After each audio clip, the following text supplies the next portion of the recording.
Today's passage to read is from the Gospel of Matthew, chapter 16, verses 13 to 19. And today, the Church remembers Clement, bishop and martyr of the late 1st century, possibly the same Clement who's mentioned in Philippians.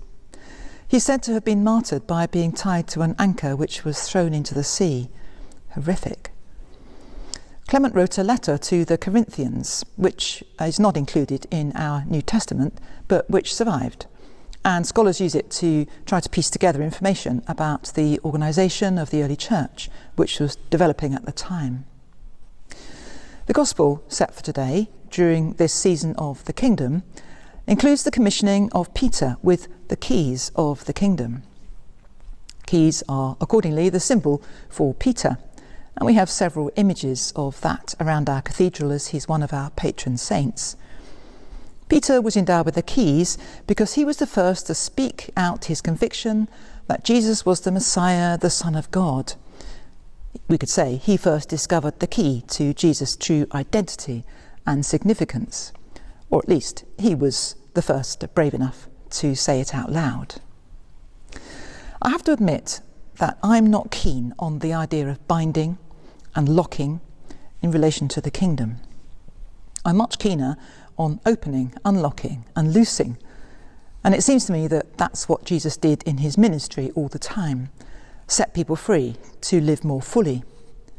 And of course the church was meant to follow in his way, follow his example, and do the same, led by Peter, the rock or foundation of the church. And so there are accounts in the Acts of apostles doing similar healing miracles that Jesus did. So what should we make of the binding and locking part? Perhaps in a perfect world, they wouldn't be needed. Perhaps all would respond to the news of the gospel with joy and rush into the kingdom to experience the fullness of life on offer.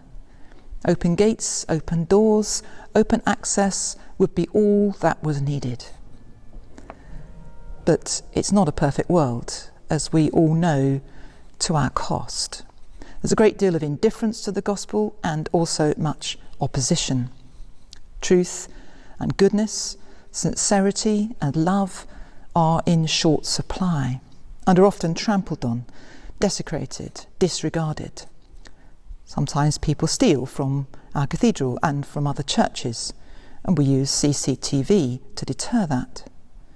A predecessor in one of my previous parishes was murdered in the vicarage where I later came to live. Extra security was installed for us.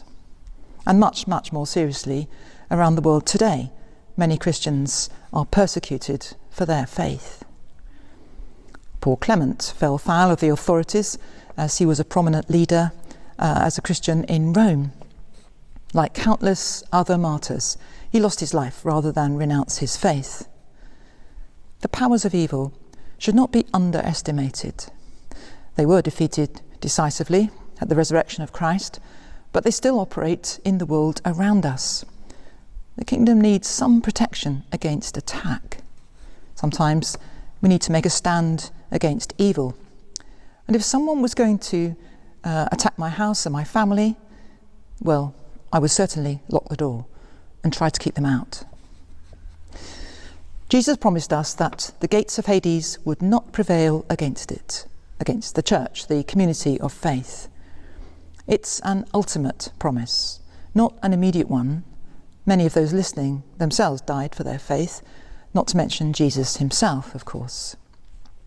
So we do need to keep those doors open as much as possible, to use those keys to open and loose and unbind and unlock, to build the kingdom as much as we can despite indifference and opposition, and to remember that as we pray daily, thy kingdom come, we have a part to play in that process.